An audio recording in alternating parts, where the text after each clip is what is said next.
नमस्कार सांग मैंने जय जगन्नाथ वेलकम बैक टू गेली ब्लॉग। तो सकाल सकाल मोर भी मामा ये तेल दे ब्रेड शिखी से चाहे खाइबे डुडू बापा ना कि मुझे देखूँ अंडा ब्रेड आ सहित सस आठ मु चाह बसई ये सकाल रोसे मोर बासी रुटी और तरकारी पाक अच्छे मुझे खाईदेवी। डुडू तो महाराणी पर्यंत उठुनी देखिए पूरा सुंदर भाव शोची सी पूरा गोटे कौट गोटे गुंफा भितर है देखु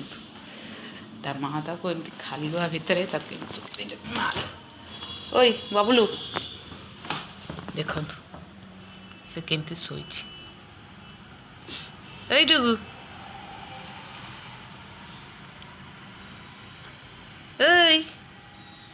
ओल्लो ओल्लो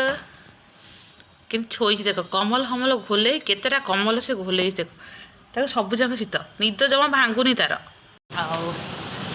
मुझे नहीं आसली रुटी आ रातिर बासी तरकारी ता सहित हूँ आमर हूँ रोसे बापा लुणी शुखुआ सोरिष मसला देगा आठ माछ लुण हलदी गोल नेक्स्ट हूँ ये बापा कि मूला भजा में बसई रुटी खोज आज आम रोसे आम आज हम पखाड़ भात आज आम कहीं गरम खाइबे बापा कहले पखाड़ खाइबू तो से आम समस्ते खाइबू पखाड़ ये मुझे पखाड़ करदे दे सारे भात रांधि पखाड़ दे सारी बासी पखाड़ भी किसी अच्छी मिसेदेवी ये कथा सब आम डुडू तार शोची देखो मुझे खाऊँ घंटा 11टा बाजिला मुझे खाऊँ सकाळ खाया मोर खाऊँ 11टार सकाल चा पीते मतलब भोक हुए से बहुत गाड़ी खाए कहीं सब मोर गैस हो जाऊँगी